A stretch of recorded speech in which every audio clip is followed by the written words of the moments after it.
Ayo mulai. Assalamualaikum warahmatullahi wabarakatuh. Kami dari kelompok 2 akan membahas bab 2, judulnya bagaimana menjadi entrepreneur dari buku Kebelet Kaya. Yang pertama, poin yang pertama bermula dari impian. Ada poin reality comes from dream of someone. Yang kedua poinnya mimpi adalah sebuah cetak biru yang jika tidak terwujud sekarang maka suatu saat akan diwujudkan orang lain.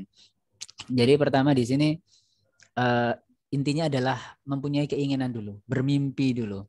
Jadi kita bermimpi lalu membayangkan impian itu sedetail mungkin. Contohnya dulu kita punya seniman bernama Leonardo da Vinci yang mengangan-angankan helikopter kalau nggak salah.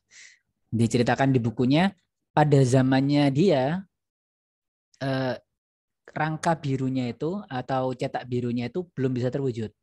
Namun zaman berganti zaman, cetak birunya tadi akhirnya terwujud. Jadi penting untuk mencatat impian kita atau ide kita supaya suatu saat orang-orang di masa depan tahu atau melanjutkan impian kita walaupun kita saat ini belum bisa mewujudkannya.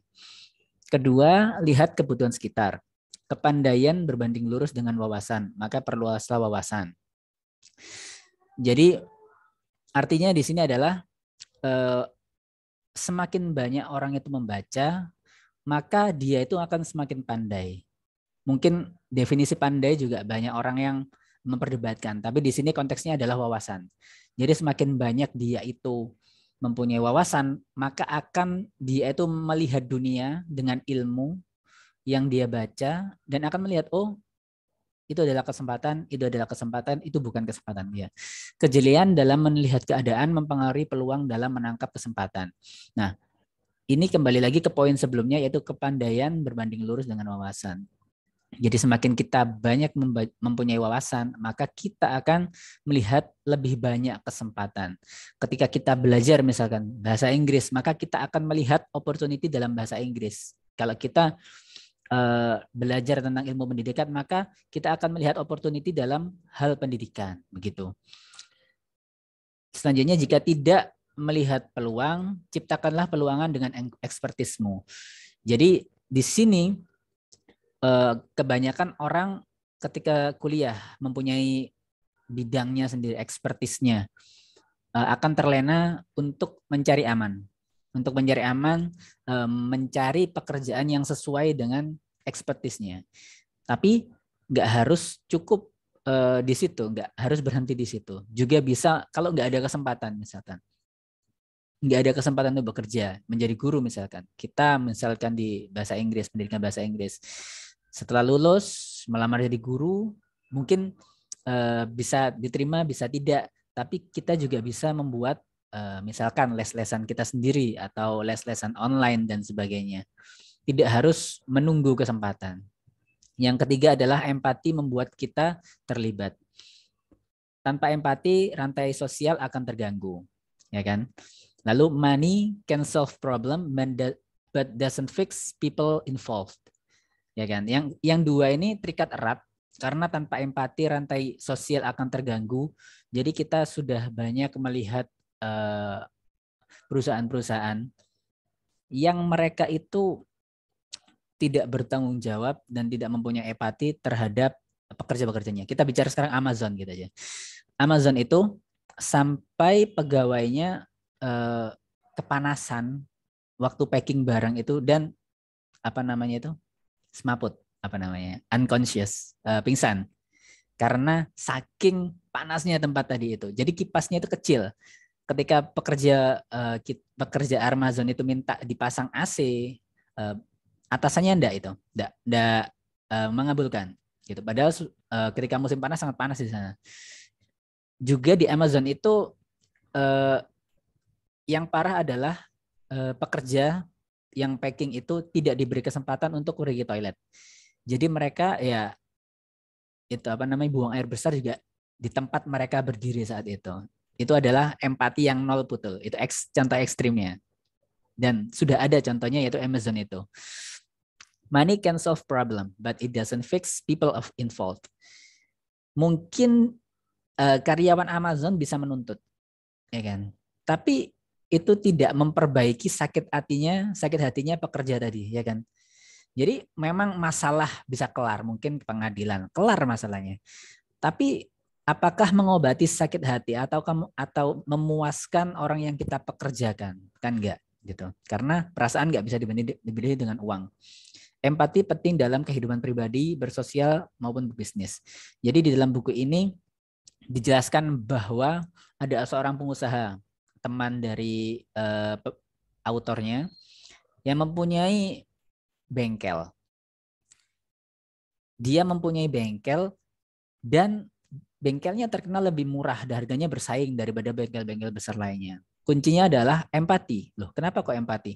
Karena dia mengambil anak-anak jalanan yang mempunyai kemauan untuk belajar menjadi montir atau mekanik, ya kan? Setelah dididik beberapa bulan, beberapa tahun, akhirnya menjadi tenaga profesional yang bisa diandalkan. Setelah mereka itu sampai pada beberapa tahun bekerja di sana, ya kan gajinya makin tinggi. Akhirnya dilepas karena perusahaan juga nggak mau memberi gaji yang terlalu tinggi. Loh, bukannya itu malah kebalikan, bukannya harusnya lebih tinggi karena punya empati, enggak. Karena pemiliknya berprinsip bahwa montir di sana atau mekanik di sana itu adalah belajar yang pertama menjadi montir, yang kedua adalah manajemen bengkel. Jadi ketika mereka itu keluar dari bengkel itu, sudah tidak menjadi pekerja di sana, mereka bisa membuka bengkel sendiri yang kemudian biasanya menjadi bengkel spesialis biasanya.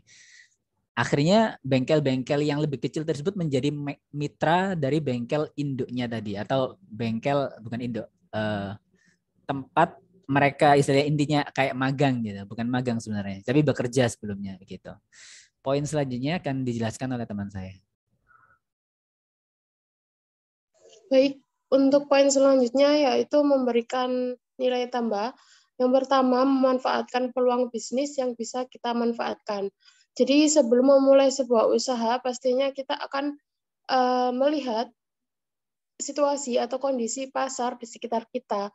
Nah, dari situ, dari kita mulai melihat, mengamati, dan mengamati pasar dan juga maksud saya keadaan pasar, itu pasti akan muncul yang namanya peluang usaha atau peluang bisnis. Misalnya saja di sebuah daerah itu belum ada yang membuat melimpahnya pohon pisang misalnya. Pohon pisang ini biasanya buahnya dipakai, buah pisang itu dipakai buat berbagai macam makanan tradisional misalnya. Lah, yang dibuang itu apanya dari buah pisang? Itu contohnya kulit pastinya dibuang. Tapi kulit itu bisa saja kita manfaatkan sebagai misalnya dulu pengalaman saya sendiri ketika masih SMK itu kulit pisang tidak kita buang langsung, tetapi kita jadikan sebagai abon, dan itu melakukan beberapa proses untuk mengubah kulit pisang yang dianggap orang itu tidak berguna, tidak penting, menjadi barang yang mempunyai nilai tambah, yaitu untuk dibuat sebagai abon pisang, abon kulit pisang seperti itu. Lalu selanjutnya, setiap bisnis pasti akan memberi peluang bisnis yang lainnya. Dari bukunya sendiri dijelaskan misalnya ada orang yang mempunyai satu mobil, dan dia pergi untuk melakukan kulaan gitu, atau membeli barang untuk dia jual. Tetapi dia manfaatkan mobilnya lagi itu bukan hanya untuk pulang pergi untuk kulaan atau membeli barang, tetapi juga dikasih nilai tambahnya. Jadi teman-temannya misalnya ada yang mau nitip apa gitu. Misalnya saya bawa mobil buat pergi beli barang. Tapi teman-teman saya juga nitip beli barang juga, dan itu pasti akan sebagai seorang wirausaha kita kan pasti bisa menambahkan nilai jual dari properti yang kita punya. Jadi karena teman-teman saya juga membeli barang yang sama atau barang yang lain, itu kan namanya just tip gitu, jasa penitipan. Jadi nanti harus bayar barangnya juga, terus pastinya bayar biaya penitipannya juga, seperti itu. Lalu untuk yang poin selanjutnya, menjual barang plus juga manfaatnya. Menjual bukan hanya barang, tapi manfaat untuk pelanggan juga.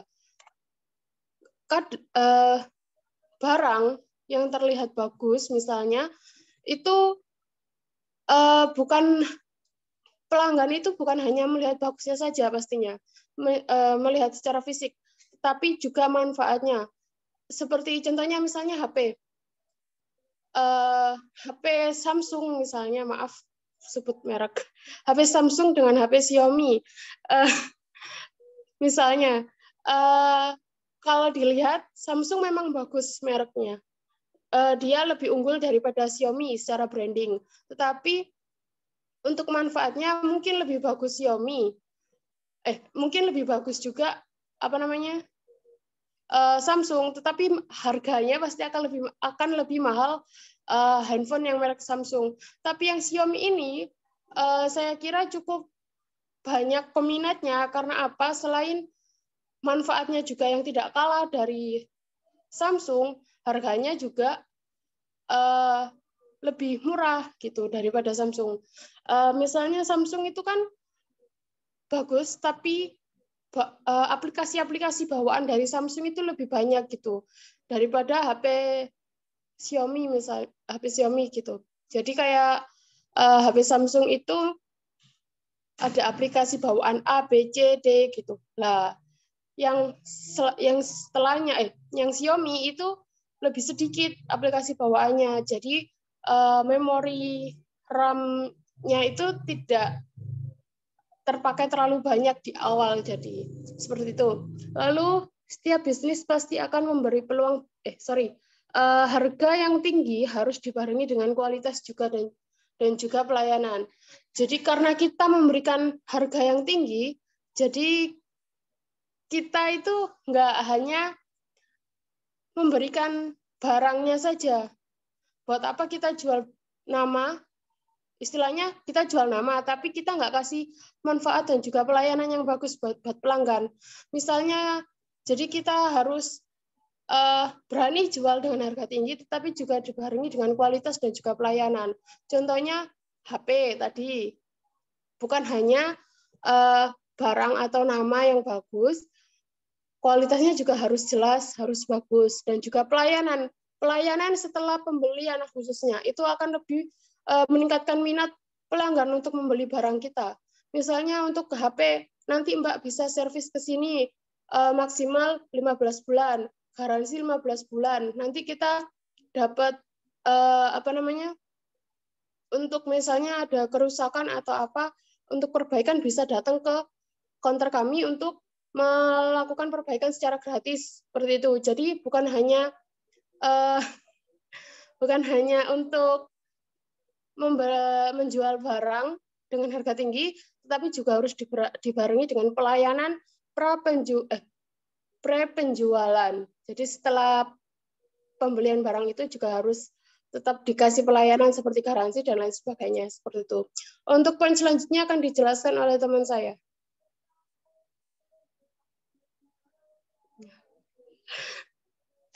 Terima kasih.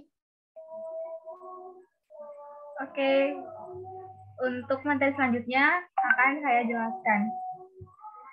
Poin ke-6 yaitu mewujudkan mimpi pelanggan. Di sini ada 3 subpoin, yaitu yang pertama, dalam menjual produk, penjual harus tahu apa yang diinginkan pelanggan dan apa yang menjadi keinginan konsumen yang banyak. Jadi sebagai penjual, di sini kita harus pinter-pinter apa sih yang diinginkan pelanggan itu, barang atau produk seperti apa. Jadi kita harus pintar melihat mimpi pelanggan. Untuk yang kedua, yaitu memberikan saran yang terbaik sesuai tren dan keadaan, maka pelanggan akan segera mengiyakan saran tersebut. Sebelumnya di sini tren adalah keinginan semua orang. Jadi sebagai penjual harus tahu tren dan mengikutinya agar tidak ketinggalan. Jadi misalnya sekarang ini lagi trennya apa sih? Misalnya lagi tren sepatu yang dikasih gambar-gambar atau coretan kita sendiri. Jadi nanti sebagai penjual atau entrepreneur, di mana di situ kita harus menjadi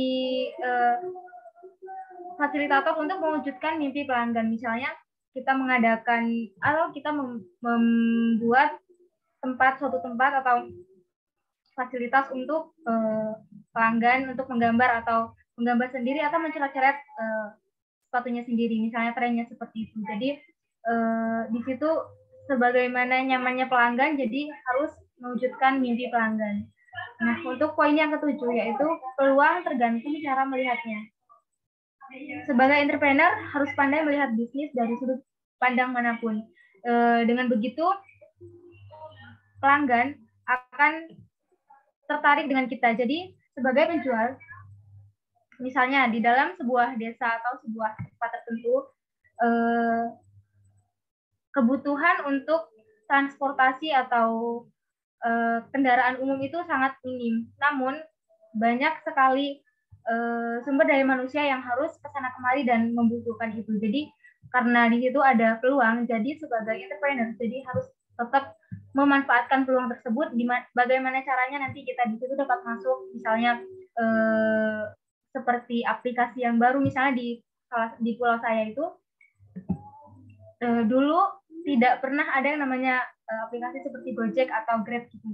Namun sekarang pelanggan atau sumber daya manusianya sangat sibuk dan tertarik untuk hal itu, dan itu akan menjadi impian dari sumber daya manusia yang ada di sana. Jadi sekarang terbentuklah namanya GoWay. Jadi aplikasinya itu seperti Gojek ataupun Grab. Jadi satu komunitas gitu mengadakan